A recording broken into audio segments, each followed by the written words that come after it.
Astaghfirullah. Bismillahirrahmanirrahim. Assalamualaikum warahmatullahi wabarakatuh.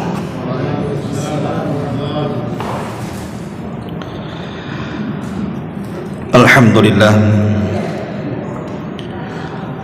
alhamdulillahilladzi bi ni'matihi tatimmus shalihat. Asyhadu an la ilaha illallah wahdahu rabbi la syarika lah, wa asyhadu anna Muhammadan abduhu wa rasuluhu alladzi la nabiyya ba'dah. Wa qala Allahu azza wa jalla fi muhkami tanzilihi ba'da a'udzu billahi minasy syaithanir rajim. Ya ayyuhalladzina amanu taqullaha haqqa tuqatih wa la tamutunna illa wa antum muslimun, amma ba'du. Hadirin dan hadirat yang dimuliakan Allah Subhanahu wa taala, alhamdulillah di malam hari ini kembali kita bisa duduk di Masjid Muhajirin, dan kita senantiasa mendoakan kepada yang membangunnya dan juga kita semua yang memakmurkan masjid ini. Tema di malam hari ini kita akan membahas seputar ruqyah bagi anak-anak. Ini bekal yang sangat penting sekali, karena setiap kita yang sudah menikah terkadang punya anak bayi atau anak-anak yang sudah usia setahun, 2 tahun sampai kepada taraf balik. Anak-anak kecil, terutama usia balita, ini sangat rentan diganggu oleh syaitan. Tetapi Islam adalah agama yang sempurna, sudah menjelaskan bagaimana cara memberikan perlindungan kepada mereka. Inilah yang kita akan bahas di malam hari ini. Ma'asyiral muslimin yang dimuliakan Allah Subhanahu wa taala, di dalam sebuah hadis yang dikeluarkan Imam Muslim dari hadis Abi Hurairah radhiyallahu anhu, Nabi sallallahu alaihi wasallam mengatakan, ma min mauludin yuladu illa nakhasahu syaitanu fayastahillu sarikha min nahsati syaitan illa ibna Maryam wa ummahu. Tidaklah seorang bayi yang dilahirkan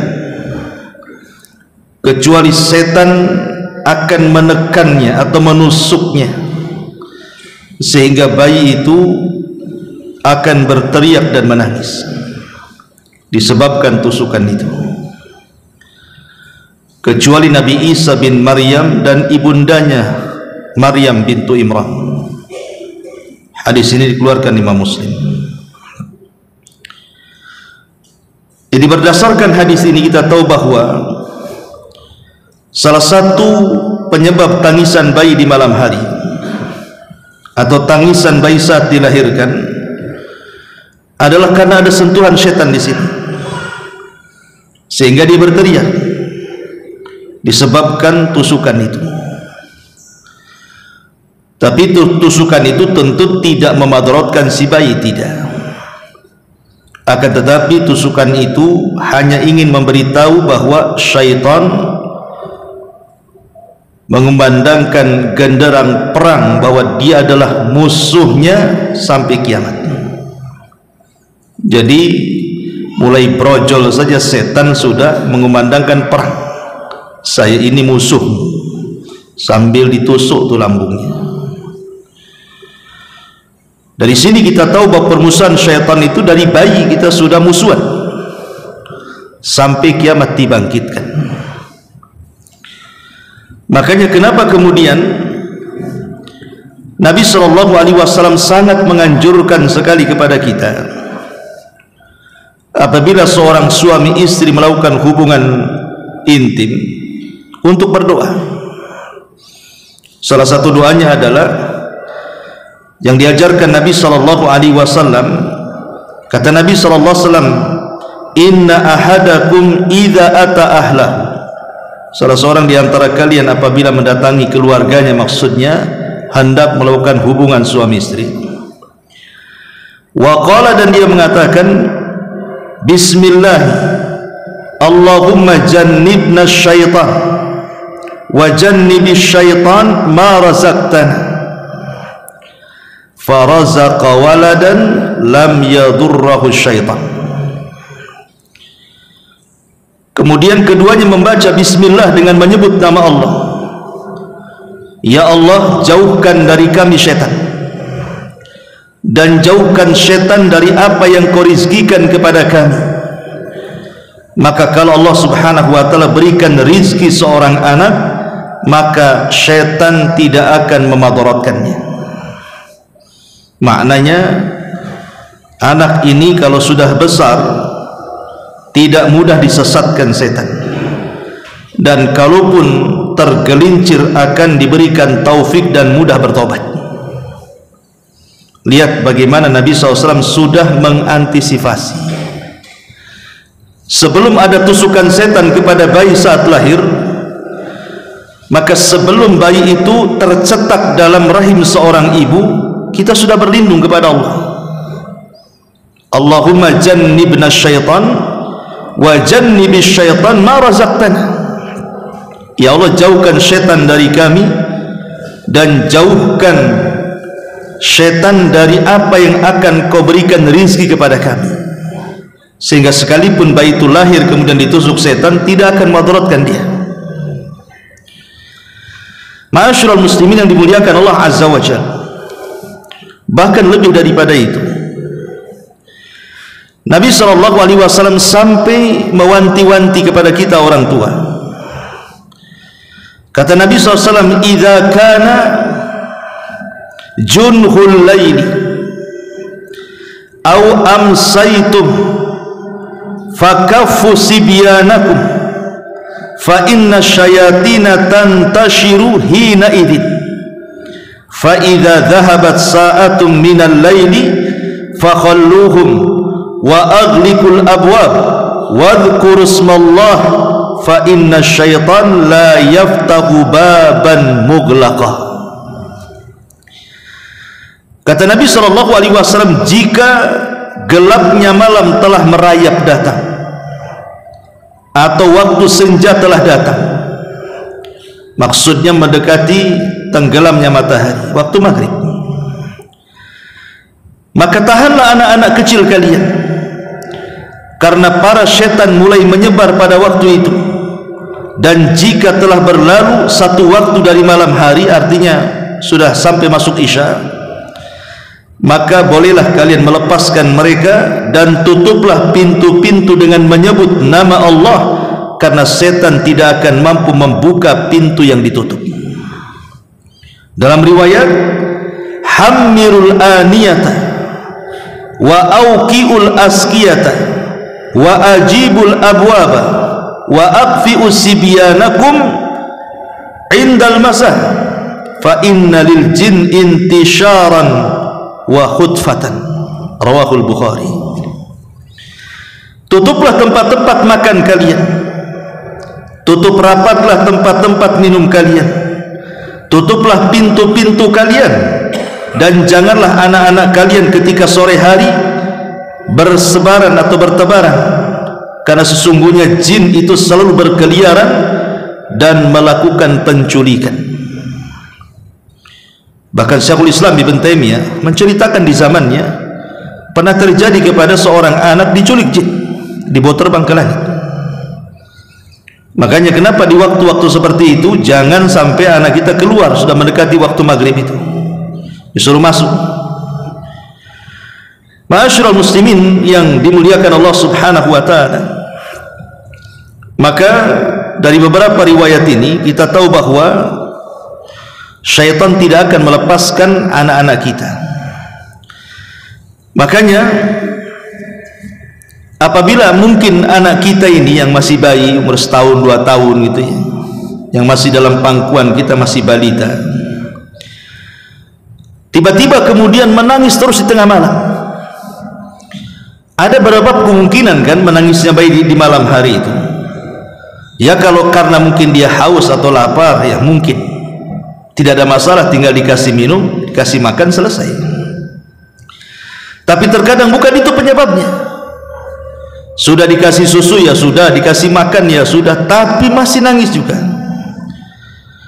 Dia tidak ada penyakit, kecuali mungkin dia ada penyakit yang menjadikan dia sakit, akhirnya nangis terus kan itu. Kita tidak bicara soal penyakit atau soal lapar, tidak. Tapi bayi ini terus menangis, tidak ada hentinya, dan orang tua tidak bisa melerainya. Maka ini pernah terjadi di zaman Nabi SAW. Diriwayatkan dari Aisyah Ummul Mukminin radhiyallahu anha, dia mengatakan, dakhala an-nabiy sallallahu alaihi wasallam fasami'a sauta sabi yabki. Kata Aisyah radhiyallahu anha, satu hari Nabi sallallahu alaihi wasallam masuk kemudian mendengar suara jeritan bayi, tangisan bayi. Faqala, maka Rasul mengatakan, ma li sibyanikum hadha yabki. Kenapa anak itu nangis terus? Ada apa dengan anak itu? Kemudian kata Nabi SAW, fahallastarqaitum lahu minal ain.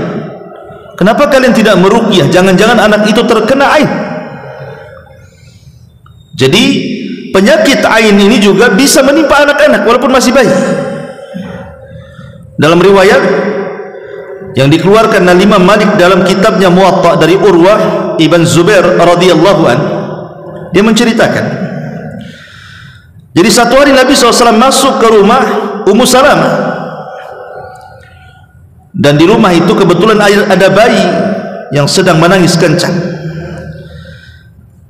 Maka kemudian dikatakan, jangan-jangan bayi itu terkena penyakit ain. Kata Rasul, ala tastarquna lahu minal ain. Kenapa kalian tidak meruqyah dia? Ma'asyiral muslimin yang dimuliakan Allah Azza wa Jalla, maka kewajiban bagi kita orang tua adalah melindungi bayi kita dari gangguan syaitan. Makanya dalam Al-Quran ketika Allah Subhanahu wa ta'ala menceritakan tentang kisah Maryam, apa kata Allah? Falamma wada'atha qalat Rabbi inni wada'tuha untha. Maka ketika melahirkannya, maksudnya ibunya Maryam melahirkan Maryam, ia berkata, ya Tuhanku, aku telah melahirkan anak perempuan. Wallahu a'lamu bima wada'at. Padahal Allah lebih tahu apa yang telah dilahirkannya. Wa laysa dzakaru kal untha. Dan laki-laki tidak sama dengan perempuan. Wa inni sammaituha Maryam wa inni u'idzuha bika wa dzurriyyataha minasyaitonir rajim. Dan aku memberinya nama Maryam, dan aku memohon perlindunganmu untuknya dan anak cucunya dari gangguan setan yang terkutuk. Artinya bahwa kemungkinan anak-anak seperti itu atau sekecil itu sudah diganggu setan. Maka sebagai orang tua harus melindunginya. Dengan cara apa? Dengan cara meruqyah. Dan saya akan ajarkan bagaimana cara ruqyah yang mudah. Semua orang tua bisa melakukannya, tidak perlu panggil ustaz. Cukup anda saja sebagai orang tua, bapak ataupun ibunya, yang meruqyah anak bayinya. Ma'asyiral muslimin yang dimuliakan Allah Subhanahu wa ta'ala. Lalu bagaimana cara meruqyahnya? Pertama, membaca Al-Quran. Karena Allah Subhanahu wa ta'ala mengatakan, wa nunazzilu minal Qur'an ma huwa shifa. Dan kami turunkan Al-Quran itu terkadang bisa jadi obat. Dan Allah mengatakan, ya ayyuhan nas qad ja'atkum mau'izatum mir rabbikum wa shifaa. Wahai manusia, telah datang kepada kalian mau'izah, peringatan, maksudnya Al-Quran dari Rabb kalian, dan Quran itu bisa menjadi obat untuk kalian. Kata para ulama, Quran itu bisa menjadi obat dalam dua penyakit. Penyakit yang pertama adalah penyakit hati. Dengan Al-Quran bisa hilang kejahilan, bisa hilang keraguan, bisa hilang penyakit-penyakit yang akan mengotori hati seperti hasad, dengki, dan yang semacamnya. Dan yang kedua, di sini pembahasannya, bisa mengobati al-amrad al-zahirah, sakit-sakit yang nampak karena gangguan setan dan begitu seterusnya, dengan cara diruqyah. Jadi intinya bahwa Al-Quran itu sebenarnya obat. Ayat apapun yang antum baca dalam Quran itu bisa menjadi ruqyah. Ayat apapun dalam Quran itu. Tetapi kalau seandainya kita mau membaca surat-surat tertentu yang sudah jelas-jelas fadilahnya, itu lebih baik lagi. Kalau seandainya kita membaca surat-surat tertentu yang jelas-jelas fadilahnya memang untuk melawan gangguan syaitan, maka itu lebih afdal. Seperti apa? Satu, surah Al-Fatihah. Saya kira seorang muslim jarang yang tidak hafal surah Al-Fatihah, karena surah Al-Fatihah itu dijadikan sholat masalahnya. Kecuali mu'allaf baru masuk Islam. Ya, kalau dari bayi Islam masa nggak hafal Al-Fatihah, ini kan keterlaluan kan itu. Semua orang pasti bisa baca Al-Fatihah. Ingat sebuah hadis yang dikeluarkan Imam Bukhari dari sahabat Abi Sa'id Al-Khudri radhiyallahu anhu. Jadi satu hari Abi Sa'id Al-Khudri ini dengan rombongannya kehabisan bekal. Kemudian masuk di sebuah perkampungan, maksudnya ingin dijamu karena habis bekalnya. Tapi rupanya satu kampung itu bakhil, tidak ada yang mau ngasih makan. Akhirnya rombongan Abu Sa'id Al-Khudri pun pergi dari kampung itu. Allah takdirkan pemimpin kampung itu tersengat kalajengking. Jadi tersengat kalajengking, sakit, demam. Maka orang-orang kampung mengatakan kepada para sahabat yang mau pergi dari situ, siapa di antara kalian yang bisa mengobati pemimpin kami? Akhirnya kemudian mereka mengatakan, ada, tapi syaratnya karena kalian tidak mau menjamu kami meminta 30 ekor kambing. Kalau kalian sediakan 30 ekor kambing, maka kami akan obati ketua suku kalian. Akhirnya kemudian setelah melakukan transaksi, kemudian sepakat, maka kemudian salah seorang sahabat mendekati kepala suku itu, kemudian membaca surah Al-Fatihah sambil meniup bagian yang tersengat kalajengking. Subhanallah, keajaiban datang, hilang pula sakitnya dan langsung sembuh. Sebagaimana perjanjian, mereka harus memberi 30 ekor kambing kan. Akhirnya sebagian kambing mereka makan, dan sebagiannya lain mereka kemudian dibawa pulang sampai diceritakan kepada Nabi. Akhirnya Rasul pun ingin mendapatkan bagian kambing itu. Kemudian Nabi SAW mengatakan di hadapan para sahabatnya, inna ahaqqa ma akhadtum alaihi ajran kitabullah. Sesungguhnya yang paling berhak untuk mendapatkan upah adalah orang yang mengajarkan Al-Quranul Karim. Dari sini kita tahu bahwa surah Al-Fatihah ini surah ruqyah. Makanya di antara nama dari nama-nama surah Al-Fatihah kan banyak tuh. Ada yang mengatakan Ummul Kitab, ada Al-Fatihah, ada Al-Kafi. Tapi di antara nama surah Al-Fatihah itu Asy-Syafi, surat pengobat. Dari mana penamaan surah Al-Fatihah itu dengan Asy-Syafiyah, surat pengobat? Karena Nabi SAW yang bersabda tentang surah Al-Fatihah, wa ma yudrika annaha ruqyatun. Tidakkah kalian tahu bahwa Fatihah itu bisa dijadikan ruqyah? Makanya zaman dulu kan, zaman bahula gitu ya, orang-orang kampung itu Terkadang mereka datang ke Pak Kiai minta air.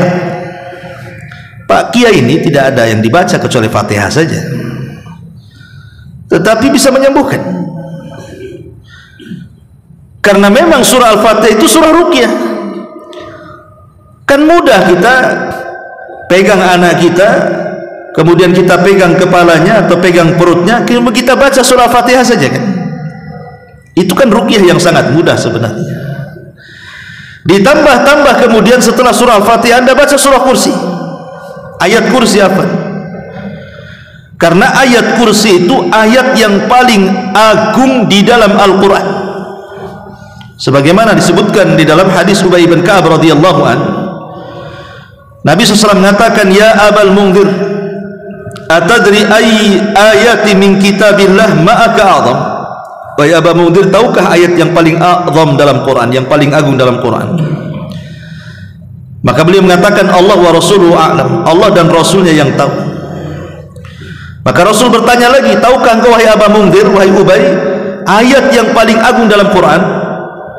Lagi-lagi dia mengatakan Allah wa rasuluhu a'lam. Sampai 3 kali Rasul bertanya, baru kemudian Ubay menjawab, Allahu la ilaha illa huwal hayyul qayyum, sampai selesai. Kemudian Rasul memukul dada Ubay dan mengatakan, wallah liyahni'akal ilmu ya Abal Munzir, semoga Allah berikan kesemangatan untuk terus menuntut ilmu wahai Aba Munzir. Dari sini kita tahu bahwa ayat Kursi itu ayat yang paling agung dalam Quran. Bayangkan ayat yang paling agung dalam Quran dibacakan kepada bayi yang sedang diganggu syaitan. Apa enggak ngajir itu setan? Makanya satu-satunya ayat yang sangat ditakuti syaitan adalah ayat Kursi, dan itu sesuai dengan pengakuan syaitan sendiri. Ketika Abu Hurairah radhiyallahu an dipercaya Nabi SAW untuk menjaga pembendaharaan Baitul Mal di bulan Ramadan, tiba-tiba ada yang nyuri, kemudian ditangkap, tetapi dengan alasan dia berhajat kepada makan itu dilepas. Besoknya mencuri lagi, kemudian dilepas lagi, sampai 3 kali. Ketiga kalinya Abu Hurairah mengatakan, oh tidak bisa, kamu sudah 3 kali mencuri masalahnya. Baik, aku akan bawa kau kepada Nabi SAW.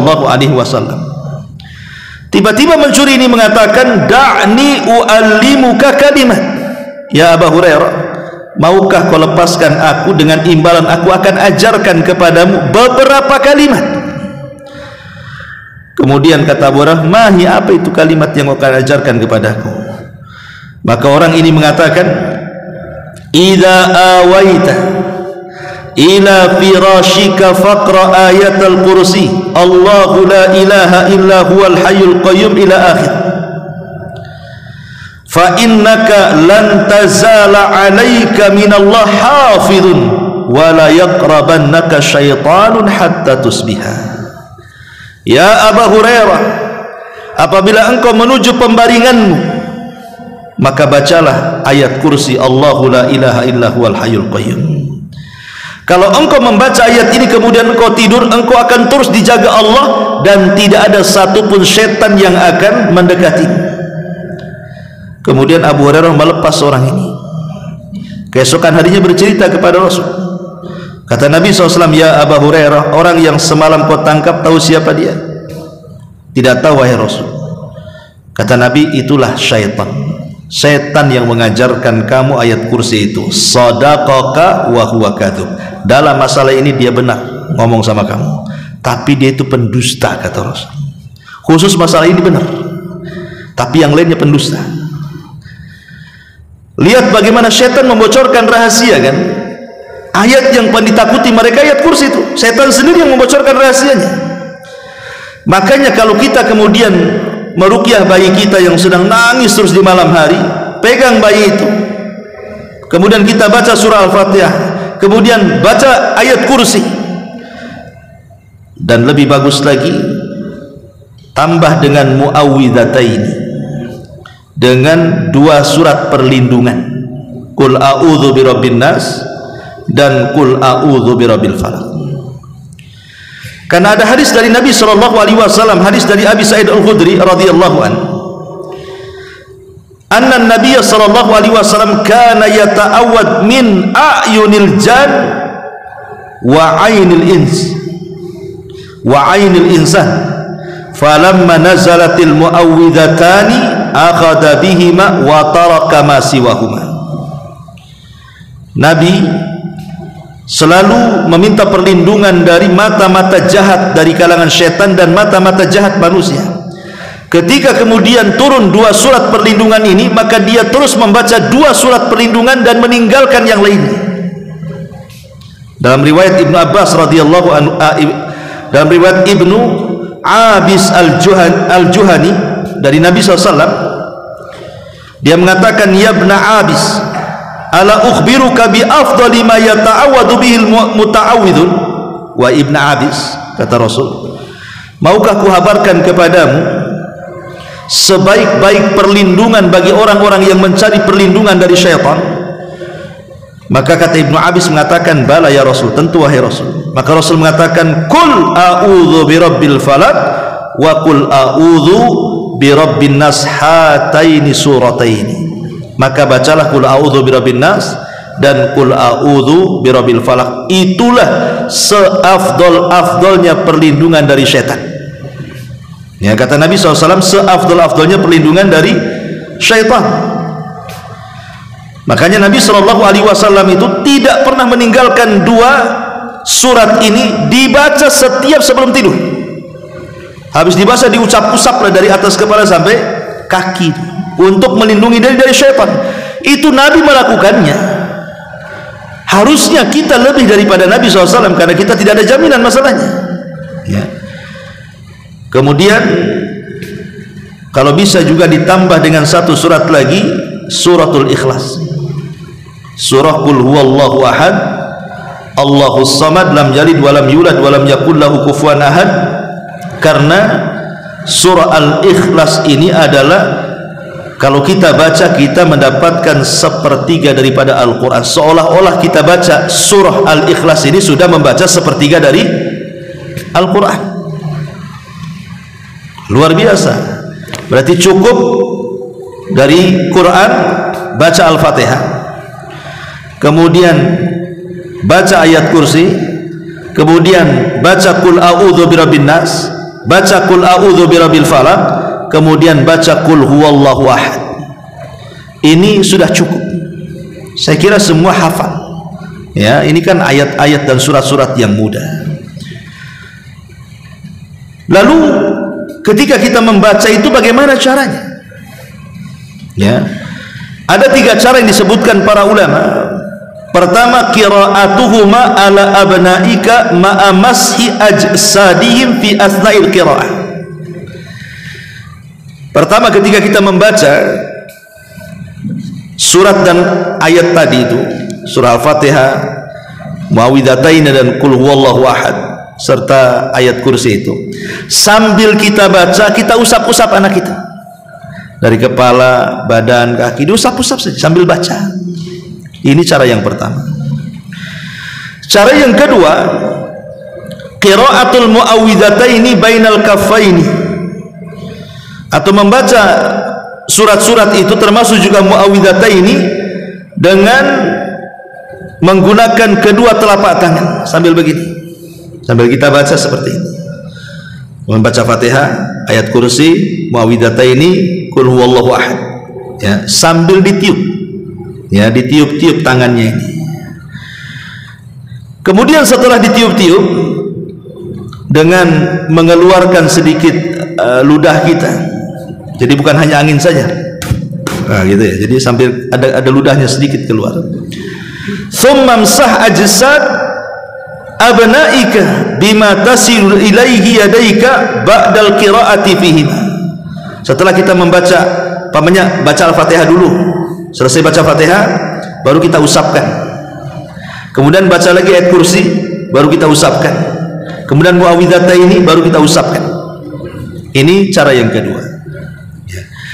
Cara yang ketiga, qiraatu fil ma'i wamsah abnaika au taghsilihim bihadzal ma', atau boleh menggunakan media air, ya, seperti media air umpamanya gini, kita baca Fatihah, ayat kursi, muawwidhataini, qul huwallah, ya. Kemudian kita ambil air itu, kemudian kita usap ya, kepada anak kita. Atau kalau memang perlu dimandikan, ya kita mandikan dengan air ruqyah tadi. Karena disebutkan riwayat-riwayat seperti ini berdasarkan hadis Aisyah Ummul Mukminin radhiyallahu anha. Kemudian juga lebih baik lagi kita tambah dengan doa-doa yang diajarkan Nabi. Jadi bukan hanya sekedar surah Al-Fatihah, ayat kursi, muawwidhataini, qul a'udzu birabbil qul huwallahu ahad gitu ya. Baca juga doa-doa yang warid dari Nabi SAW.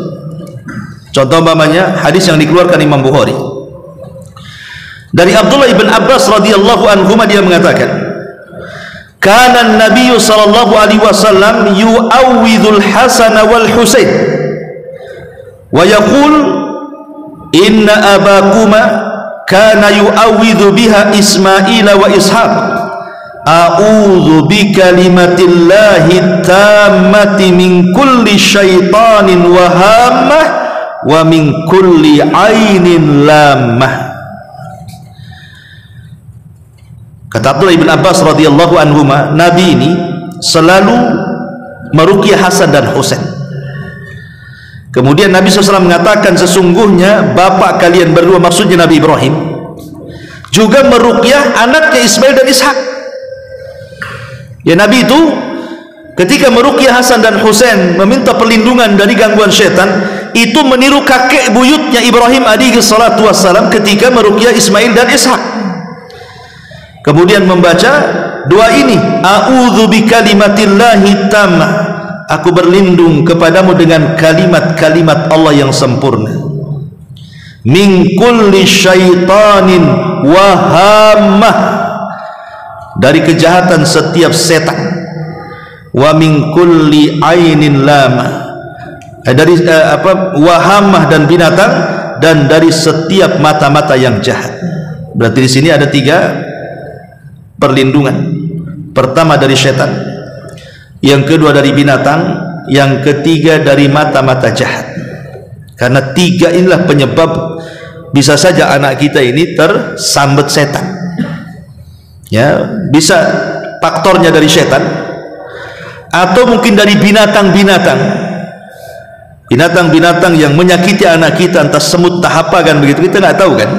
Namanya anak kecil, dan tahu apa dia kan. Ada binatang-binatang yang di kamar kita, entah kapan masuknya kita tidak tahu. Atau dari mata-mata jahat, orang yang hasad kepada kita. Makanya sudah dalam bab hasad sudah saya jelaskan, kalau seandainya Allah takdirkan antum mendapatkan nikmat berupa kelahiran anak, cepat-cepat berdoa kepada Allah.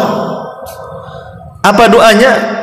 Minta keberkahan supaya melawan hasad dengan lawannya. Ketika hasad ingin menghilangkan nikmat kita, maka doa berkah itu justru menambah nikmat.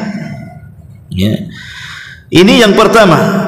Jadi antum bisa membaca, setelah membaca Al-Fatihah, kemudian ayat kursi, kemudian muawwidhataini, kemudian suratul Ikhlas, antum bisa tambah dengan a'udzu bikalimatillahi tammati min a'udzu bikalimatillahi tammah min kulli syaitanin wa hammah wa min kulli ainin lamah. Itu sebagaimana Rasul meruqyah Hasan dan Husain. Ataupun kalau mau doa yang diucapkan Jibril ketika meruqyah, doa-doa malaikat Jibril. Seperti hadis Abi Sa'id Al-Khudri radhiyallahu an, jadi Jibril satu hari datang kepada Nabi sallallahu alaihi wasallam dan mengatakan, ya Muhammad ishtakaita, wahai Muhammad, ada sesuatu yang menyakitimu? Maka Rasul mengatakan, nam ya. Maka Jibril kemudian meruqyah Rasul dan mengatakan, bismillahi arkik min kulli syai'in yu'dhik min syarri kulli nafsin aw ainin hasidin Allahu yashfik bismillahi arkik. Dengan nama Allah aku meruqyahmu wahai Muhammad dari segala sesuatu yang menyakitimu dan dari setiap jiwa atau pandangan yang dengki kepadamu. Semoga Allah menyembuhkan penyakitmu. Dengan nama Allah aku meruqyahmu. Nah, bisa juga menggunakan lafaz ini bismillahi arqiq min kulli syai'in yu'dhik min syarri kulli nafsin aw ainin hasidin Allahu yashfik bismillahi arkik. Ini ruqyahnya Jibril. Kemudian yang kedua ruqyahnya Jibril juga. Dari Aisyah radhiyallahu anha, dia mengatakan, "Kana idza ishtaka Rasulullah sallallahu alaihi wasallam raqahu Jibril." Rasul itu kalau ada merasakan sesuatu yang enggak enak dalam dirinya, maka Jibril akan datang dan meruqyahnya. Lah salah satu ruqyah Jibril kepada Rasul adalah doanya Allahumma yubrik min kulli da'in yashfik wa min syarri hasidin idza hasad wa min syarri kulli dhi ainin. Dengan nama Allah yang menciptakanmu, dialah yang menyembuhkan dari segala macam penyakit dan dari kejahatan pendengki ketika dia mendengki, serta segala macam kejahatan sorotan mata jahat semua makhluk yang memandang dengan kedengkian kepadamu. Ini juga diantara doa ruqyahnya Jibril, Allahu yubrik min kulli da'in yashfik min syarri hasidin idza hasad wa min syarri kulli dhi ain. Atau yang ketiga, ini masih doanya Jibril juga. Apabila meruqyah Nabi SAW, maka beliau mengajarkan kepada Rasul, bismillahi turbatu ardina biriqati ba'dina yashfi sakimuna biidni rabbina. Dengan nama Allah, tanah bumi kita dengan ludah sebagian kita disembuhkan orang sakit kita dengan izin Rabb kita. Ini juga diantara doa-doa yang diajarkan malaikat Jibril saat meruqyah. Atau mungkin doa-doa yang ma'ruf, ya, seperti mamanya Nabi SAW mengajarkan doa Allahumma rabban nas adhibil ba'sa ashfi anta syafi la shifaa illa shifauka shifaan la yughadiru saqama. Ini juga hadis Bukhari Muslim. Ini yang banyak dihafal peruqyah biasanya. Allahumma rabban nas adhibil ba'sa ashfi anta syafi la shifa illa shifauka shifaan la yughadiru saqama. Ya, biasanya kalau mau ngobati orang, mau ngurut, mau bekam, mau apa gitu kan, nah, baca doa ini, Allahumma rabban nas adhibil ba's ashfi anta syafi la shifa illa shifauka shifaan la yughadiru saqama. Ya Rabb manusia, hilangkanlah kesusahan dan berilah dia kesembuhan. Engkau zat yang maha penyembuh, tidak ada kesembuhan kecuali kesembuhanmu, kesembuhan yang tidak meninggalkan penyakit yang lainnya. Maknanya sudah luar biasa, ya. Ma'asyiral muslimin yang dimuliakan Allah Subhanahu wa taala, dan banyak lagi doa-doa ini enggak mungkin saya jelaskan, ya. Artinya bahwa secara ringkas, ya, secara ringkas saya ajarkan ruqyah. Sebenarnya ruqyah seperti ini bukan untuk anak-anak saja. Cara seperti ini untuk siapa saja bisa. Cuman maksudnya saya khususkan untuk anak-anak ini karena terkadang ada orang tua di malam hari panik, dia anaknya nangis rewel luar biasa, panik, ada apa dengan anak saya? Sudah dikasih susu tetap juga dia nangis, dikasih makan tetap juga nangis, kadang-kadang nangisnya itu melampau. Kata para ulama ada dua kemungkinan. Jadi anak yang nangis tengah malam itu ada dua kemungkinan. Kemungkinan dia diganggu setan, kemungkinan diganggu setan, atau mungkin dia tidak diganggu setan, orang tuanya yang diganggu setan terimbas kepada anaknya. Jadi dua kemungkinan saja, mungkin orang tuanya yang terimbas kepada anaknya atau anaknya yang diganggu setan. Makanya di sini perlunya kita meruqyah, pandai meruqyah itu. Dan semua orang bisa meruqyah. Semua orang kita bisa meruqyah hanya dengan membaca seperti itu, membaca Al-Fatihah, ayat kursi, mawidataini, qul a'udzu birabbin nas, qul a'udzu birabbil falaq, qul huwallahu ahad. Kalau mau tambah dengan doa yang tadi diajarkan Nabi SAW lebih baik lagi, a'udzu bikalimatillahi tamma min kulli syaitan wa hama wa min kulli ainin lama, atau Allahumma rabban nas adhibil ba'si ashfi anta syafi la shifa illa shifauka shifaan la yughadiru saqama. Kan senang aja tinggal dihafal, ya. Ma'asyiral muslimin yang dimuliakan Allah Subhanahu wa taala, tentu ketika meruqyah juga ada adab-adabnya, ya. Pertama harus ada keikhlasan. Saat meruqyah itu harus ikhlas lillahi ta'ala, karena Allah Subhanahu wa ta'ala. Makanya kalau kita meruqyah diri sendiri atau anak kita, pasti keikhlasannya akan muncul, kan? Tapi kalau antum manggil orang, antum yakin orang yang meruqyah itu ikhlas? Hah? Jangan-jangan dia mengharap upah antum. Untuk menguji orang yang meruqyah itu, jangan kasih duit dia. Nanti panggil lagi 2 kalinya, datang nggak dia? Kalau tak datang berarti tak ikhlas. Dia karena ingin duit saja. Apakah orang ikhlas berpengaruh? Kan jadinya seperti itu jadinya. Makanya kalau kita ini belajar ruqyah, meruqyah diri sendiri atau anak kita atau saudara kita, pasti ikhlas, kan itu anak kita masalahnya. Ya. Ini yang pertama, harus ada keikhlasan. Yang kedua, yakini bahwa yang menyembuhkan itu bukan baca Qur'annya, bukan Fatihahnya, bukan ayat kursinya, bukan muawwidzatain, bukan surah ikhlasnya, bukan doa-doanya yang tadi saya ajarkan, tapi yakini yang menyembuhkan Allah subhanahu wa ta'ala. Bacaan itu hanya wasilah saja, wasilah saja. Karena ada orang-orang yang sudah menjadi profesi seorang peruqyah, kesalahannya itu ya, seolah-olah dia punya kekuatan yang bisa mengusir setan, seolah-olah dia punya kedikjayaan yang bisa mengusir setan. Dan itu prasangka bagi orang-orang yang diruqyah, bahwa kalau ustadz ini yang meruqyah ini hebat kali, dia ruqyahnya, bacanya mantap, baru baca bismillah aja ngacir itu setan. Yang menyembuhkan itu Allah, bukan peruqyah. Peruqyah itu wasilah saja, dia tidak punya kekuatan apapun. Kekuatan itu hanya milik Allah. La haula wala quwata illa billah. Tidak ada daya dan kekuatan kecuali milik Allah subhanahu wa ta'ala. Ya. Kemudian yang ketiga, tentu syarat-syarat ruqyah harus tahu kan, harus dari Al-Quran ataupun dari doa-doa yang warid yang sahih dari Nabi SAW, atau menggunakan nama-nama Allah dan sifatnya, dan harus dipahami maknanya. Kalau bisa berbahasa Arab dan dipahami maknanya, ya tidak mesti bahasa Arab, yang penting dipahami maknanya dan intinya tidak keluar dari tauhid. Karena ada orang yang kemudian meruqyah itu dengan selain daripada bahasa Arab, entah bahasa daerah, dan tidak bisa dipahami maknanya, kemudian tidak mau diperdengarkan bacaannya. Ini kan bahaya. Ngeruqyah itu harus dikeraskan bacaannya. Nggak bisa, nggak bisa kayak gitu. Harus keras bacaannya, dikeraskan dari Quran, dari hadis, dari nama-nama Allah, dipahami maknanya kan itu, dan diyakini bahwa yang menyembuhkan Allah. Ini kalau tidak seperti ini, itu ruqyah bid'ah namanya. Ya, umpamanya pakai bahasa-bahasa daerah gitu ya, apalagi kemudian jelas-jelas dia memanggil-manggil jin, mambang air, mambang ini, mambang itu, semua mambang dipanggil. Nah, ini jelas ini tidak boleh. Dia manggil jin kan itu. Tapi kalau sudah, oh ini Quran, keras bacaannya, jelas surat dan ayat yang dibacanya, dia sedang beruqyah namanya. Ya, atau mungkin secara umum Al-Quran.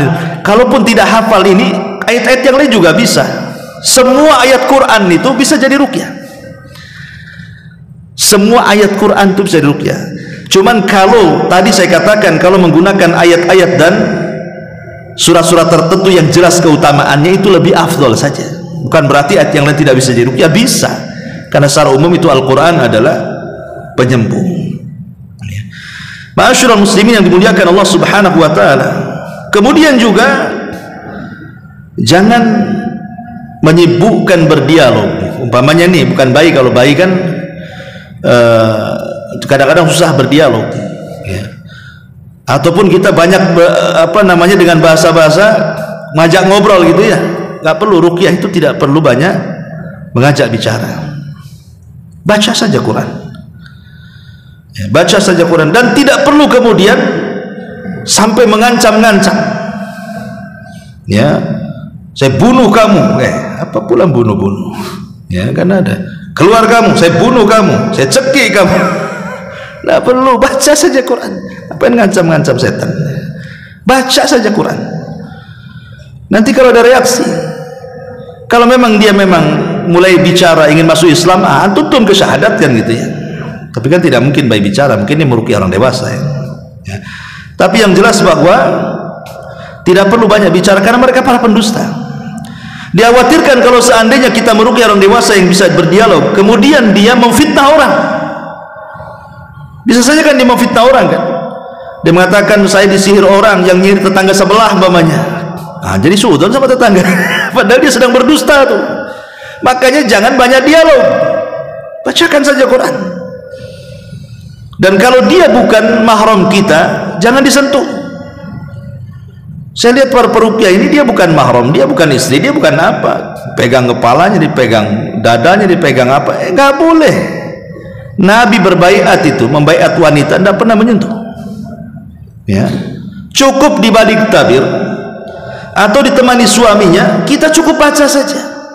Tidak perlu pegang-pegang, itu punya orang.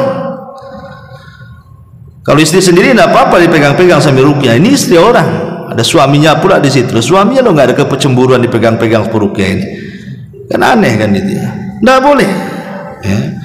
Ma'asyiral muslimin yang dimuliakan Allah Subhanahu. Dan juga jangan mengandalkan tajribah. Kadang ada orang peruqyah itu, dia mengandalkan pengalaman. Tidak semua pengalaman benar, ikhwan. Tidak semua pengalaman itu benar. Bisa saja menyelisih Quran dan Sunnah.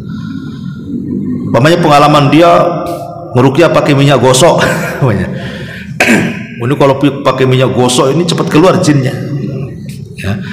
Atau dengan dipukul rotan, atau dengan ditabok umpamanya kan, ditendang. Ini bukan seperti itu ruqyah. Nah, semua pengalaman itu sama ketika kita menangani satu, sama dengan menangani orang. Maka jangan berpanduan kepada pengalaman, pandukan saja kepada Quran Sunnah dan keterangan para ulama adab ruqyah, sudah itu jalankan. Ma'asyiral muslimin yang dimuliakan Allah Subhanahu wa taala. Dan kalau ada peruqyah minta upah, jangan, itu enggak ikhlas. Karena ruqyah itu bukan profesi. Ingat, ruqyah itu bukan profesi. Jangan dijadikan profesi ruqyah itu. Ruqyah itu wa ta'awanu 'alal birri wat taqwa. Kalau seandainya diberikan upah, alhamdulillah. Kalau tidak pun ya sudah, kita dapat pahala dari setiap bacaan satu huruf itu 10 pahala kita dapat. Belum lagi nolong orang, dapat pahala lagi. Dan Allah pasti akan berikan rezeki dari arah yang lainnya yang tidak disangka-sangka dia. Karena Nabi yang mengatakan, apa kata Nabi SAW? Ahabbul a'mal ilallah sururun tudkhiluhu ala qalbi muslim. Ya. Amalan yang paling dicintai Allah Subhanahu wa taala adalah memasukkan kebahagiaan kepada orang lain. Ketika kita membantu orang lain dengan meruqyah, akhirnya sembuh, kemudian dia bahagia, al jaza min jinsil amal. Allah akan memberikan kebahagiaan kepada kita. Sebagaimana kita menanamkan kebahagiaan kepada orang, Allah akan tanamkan kebahagiaan kepada kita. Yakin itu. Ya. Kita harus yakin kalau kita nolong orang, pasti Allah tolong kita. Tidak di dunia, di akhirat. Man nafasa kurbatan, man nafasa musliman kurbatan, nafasallahu kurbatan yaumal qiyamah. Barang siapa yang menghilangkan kesulitan di dunia bagi seorang muslim, Allah hilangkan kesulitan dia pada hari kiamat. Ma'asyiral muslimin yang dimuliakan Allah Azza wa Jalla, intinya bahwa meruqyah ini bisa benar-benar bermanfaat kalau memang faktor-faktor penyembuhan itu ada. Ya. Artinya dari pihak orang yang meruqyah dan dari pihak orang yang diruqyah. Dari pihak yang meruqyah memang orangnya soleh, orangnya tidak melakukan banyak dosa gitu.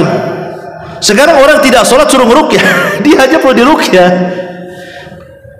Orang nggak sholat, sok-sok meruqyah orang, kamu loh ya harus diruqyah, bukan orang. Kamu ada setannya itu. Jadi ada faktor peruqyah juga harus baik kan begitu. Yang kedua, faktor dari yang diruqyah. Yang diruqyah ya juga harus baik, kita nasihati.